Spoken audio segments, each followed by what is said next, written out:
Si usted tiene unos minutos para ver este video, es muy posible que se ahorre unos cuantos dolores de cabeza y mucho tiempo perdido. Esto tiene que ver con la procrastinación, y yo como experto procrastinador, y lo conozco de adentro y de afuera, puedo decirte exactamente de qué trata, porque lo vivo, lo trabajo y lo refino de la mejor forma que puedo, y espero que no cometas los mismos errores que yo he cometido. Ok, la procrastinación. Hay tres puntos clave que me gustaría ir analizando y resolviendo, siendo lo más importante la definición de la procrastinación como reacción emocional, ¿sí? Entonces, ¿a qué me refiero con esto? La procrastinación es una variable psicológica, caracterizada por ser una reacción emocional aversiva ante algo. En cristiano esto significa, vos tenés ganas de ser un gran ajedrecista, y eso implicaría memorizar un montón de aperturas y sentarte el trasero y mirando cosas que son análisis y trabajo bastante complejo, que puede ser interesante si tenés una mente analítica, pero tal vez en tu proceso de estudiar de repente aparece una notificación en el celular, un amigo te dice, hey Javi, ¿por qué no jugamos un LOLcito? Y jugás un LOLcito, o jugás al counter, o mirás la tele, o simplemente te distraes con cualquier red social de turno, ¿sí? Así que, ¿cómo hacemos para evitar la distracción, ¿sí?, que se presenta en la vida? ¿O cómo hacemos para de alguna manera hacer lo que queremos hacer de verdad y no hacer otras cosas que aparecen en el camino? Y hay muchas soluciones que la mayoría te va a decir, y simplemente hacelo, ¿viste? Pero la realidad del procrastinador, aquel que posterga las cosas en general, sabe muy bien que lo va a hacer a último momento esta tarea, o estas actividades que no son tan prioritarias, porque es algo que nos gusta, pero o que necesitamos hacer, pero hay cosas más relevantes, ¿sí?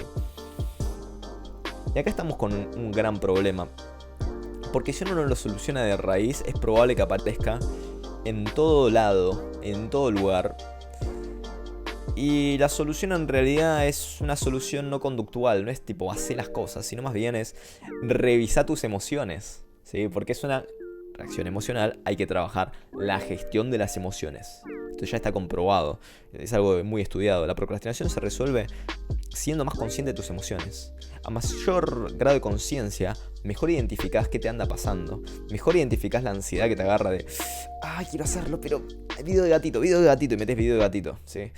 Y ese video de gatito te lleva al video de perritos y de camisetas mojadas y andás a ver qué. Entonces, antes de entrar en esa espiral, hay que reconocer, bueno, cuál es la emoción que aparece. Aversión, no quiero hacer esto. Rechazo, angustia, miedo a lo que sea, tensión, la creencia que ganás energía distrayéndote, etc. Hay toda una serie de acrobacias mentales que te alejan del actuar, ¿sí? Entonces hay que ver, bueno, qué siento y después ver el circuito racional, porque tu mente siempre va a tender a hacer lo que más recompensas te dé lo antes posible. Entonces hablamos de la procrastinación como definición.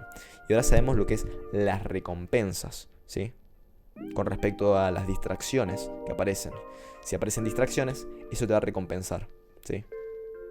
¿En qué sentido? Bueno, te va a recompensar con, más allá de culpa y sentirte mal, con, oh, esto es gratificante a corto plazo. Oh, este gatito es muy kawaii, me gusta verlo. Bueno, ahí hay una gratificación. Y esto es una distracción. Y el tercer punto que tiene que ver con todo esto es más bien cerebral. Y consiste en que el cerebro tiene una sustancia, tiene un montón de químicos, ¿no? Pero la importante en este caso es la dopamina, que es un neurotransmisor que también funciona como hormona. Igual no es importante meternos tanto en eso. Pero lo que importa es que cuando vos estás recibiendo una recompensa, vas a sentir cierta gratificación química en emisión de dopaminas. O sea, dopaminas van bailando en tu cerebro y vos sentís, uy, qué bueno. Sí, aguanta el video de gatito, sí, de repente te olvidaste tu malestar, ¿ok? ¿Qué sucede si cada vez que hay un malestar en tu vida lo countereás con dopaminas? Pues terminás haciendo cualquier cosa. Y es así como funcionamos. Y por eso es importante ver, ok, ¿qué estoy recompensando exactamente? Entonces, gestionar las emociones e ir reconociéndolas, entender la procrastinación, como dijimos en el primer punto, y esta cuestión que tiene que ver con las recompensas y las dopaminas que aparecen, ¿viste? Y nos damos dopaminas ante cualquier cosa. La gestión de la recompensa y la gestión de las emociones son clave en este caso. Entonces, ¿cómo hacemos? para que de repente sea interesante o divertido hacer cosas que no son tan interesantes o divertidas. Simple. Eliminar recompensas inmediatas en tu vida, y ese jugo químico de dopamina que tenés en tu cerebro va a tener que manifestarse de alguna forma y va a encontrar manera. Créeme que te va a encontrar la manera. De hecho, no tenés que creerme, puedes experimentarlo. Si vos te vas de campamento, te vas de vacaciones o te alejas de las pantallas, de repente es muy probable que te sientas aburrido, ¿sí? Pero si te sentís aburrido durante un gran periodo de tiempo porque no tenés acceso a juegos, redes sociales, videos, celular, etc., incluso WhatsApp, lo que sucede es que de repente todo va a resultar más interesante, porque el cerebro va a tener que buscar la forma de que esas dopaminas aparezcan, ¿sí? Entonces de repente el plano primario, ¿no? Como que la primera pantalla de lo que hacemos suelen ser estímulos inmediatos, ¿sí? Reacciones instantáneas que no nos damos cuenta, como darle clic a una página de marcadores que tenemos, ¿sí? Si vos vas permitiéndote sacar eso de lado durante periodos de concentración, por ejemplo, si tenés que hacer la tarea de inglés o estudiar ajedrez, si vos sacás las distracciones, lo secundario va a ser lo más inmediato o tus deseos, las cuestiones funcionales a largo plazo también. Hacer la tarea, limpiar tu cuarto, organizar tu vida, comprar el cosplay de trapo y todo eso. Entonces, todo lo secundario empieza a volverse más prioritario porque la primera prioridad desaparece. ¿Cómo se manifiesta? ¿Cómo lo podemos lograr en la vida diaria? Ejemplo, tenés que hacer la tarea de inglés, te sentás, agarrás y pones un browser que sea diferente a lo que usás siempre, por ejemplo el Opera, que nadie lo usa, y le pones un par de aplicaciones para que no puedas usar YouTube si eso es tu distracción, o no puedas utilizar qué sé yo, Google, por ejemplo. Entonces tenés que usar Yahoo, que es malísimo, perdón, no, sin ofensa, y lo utilizás solamente para inglés, ¿me entendés? Entonces sabés que exclusivamente usas eso. O puedes borrar todo lo que hay en tu escritorio que sean accesos directos de juegos. O directamente, si tenés un examen de inglés en una semana, desinstalás el LOL, si es lo que jugás, o el WoW, ¿sí? Durante esa semana, ¿sabes qué? Bueno, al menos en eso no caes. Si es en periodos cortos, por ejemplo, lo que hago yo es el celular lo suelo ocultar. Generalmente el celular no lo tengo a mano cuando tengo que hacer un video o una edición. Entonces lo agarro y lo dejo en un lugar aparte, ¿sí? Entonces sé que no hay redes sociales que me puedan distraer. No hay mensajes que me puedan molestar porque puedo estar concentrado. En corto plazo, ¿sabes? Entonces, remover distracciones, ¿sí? Y removerlas del inmediato. Y te propones, bueno, está bien, durante 1 o 2 horas voy a hacer esto, voy a estudiar, ¿viste? Y me alejo de toda distracción, ¿sí? Sobre todo si tenés que hacer cosas con la PC. Que ustedes saben que hay mucho ahí en internet. Demasiados memes interesantes para ser descubiertos. Así que así es como se lidia con la procrastinación. Repasando brevemente, definimos lo que es la procrastinación y entendemos qué está pasando, ¿sí? Es una reacción emocional, así lo define la psicología.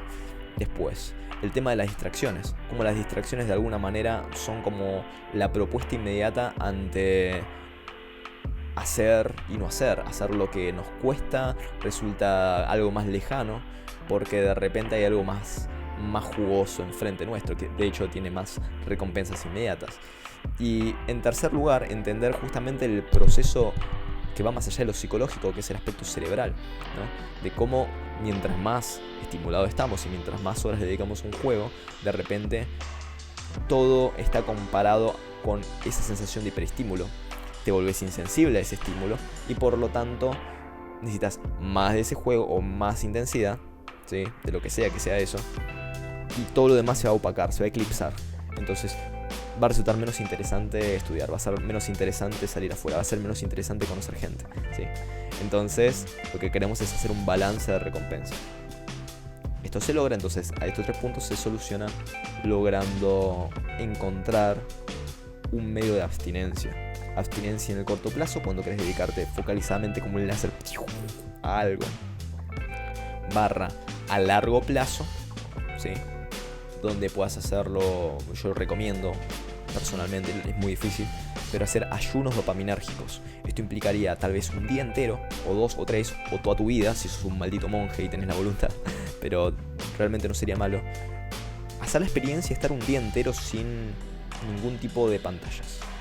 Te levantás y desde que te levantás hasta que te dormís, nada de pantallas, nada de recompensas inmediatas, nada de uso de celular durante un día. El día anterior, si querés, le avisas a tus amigos que les puedes llamar por teléfono, ¿sí? Y que no vas a usar el celular. Respondes todos los mails, ¿sí? Te ordenas. Entonces tal vez un domingo no usas el celular, ¿sí? Y ves qué onda. Lo que generalmente sucede es que nos damos cuenta de que esa plenitud que asociamos al entretenimiento o el entretenimiento como forma de descanso no es real, ¿sí? No es real, sino más bien hace justamente lo contrario, nos termina cansando. Entonces el ayuno dopaminérgico lo que nos da es la perspectiva de poder descansar profundamente. Y luego, desde un lugar más pleno y más aliviado y con menos ansiedad, meter el nivel que vos quieras de lo que sea que hagas. Entonces el grado de libertad que tenés y el poder personal empieza a florecer, porque de repente, no soy un esclavo de los juegos, sino que puedo jugar cuando quiera y con mis amigos o en ciertos contextos y ordenarlo con respecto a cosas a largo plazo, y hay un buen balance, ¿sí? Pero entonces primero hay que entender el valor de la distracción y el entretenimiento, el miedo que tenemos al aburrimiento, la ansiedad que nos genera el hecho de que nos quiten el celular y como de repente, es solamente ansiedad, ok, esta es una oportunidad, un desafío para poder enfrentarme a mis miedos más tremendos, que de alguna manera están ahí, porque puede ser, qué sé yo, soledad o el miedo a perderte algo importante en un jueguito o un evento, pero por, de alguna manera, ¿no? Experimentar, bueno, a ver qué pasa, quiero enfrentarme con estas sombras que están ahí adentro mío. Quién sabe, tal vez la verdadera forma de derrotar el aburrimiento de entrada sea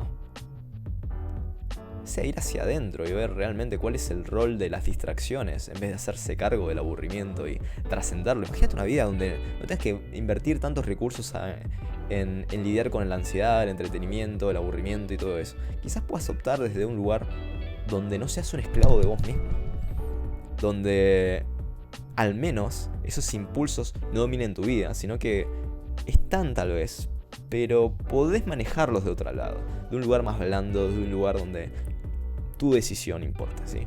Así que muchas gracias por estar acá. Cualquier cosa en la descripción podés ver mis redes y toda esta cuestión de que yo atiendo online y suelo trabajar con chicos que son adictos a internet y cuestiones parecidas con respecto a la ansiedad y la angustia y la depresión, la soledad y todo eso. Así que cualquier cosa, sepan que estoy del otro lado de la pantalla y nos vemos en el próximo video. Bye bye, sayonara, sos muy kawaii, nos vemos.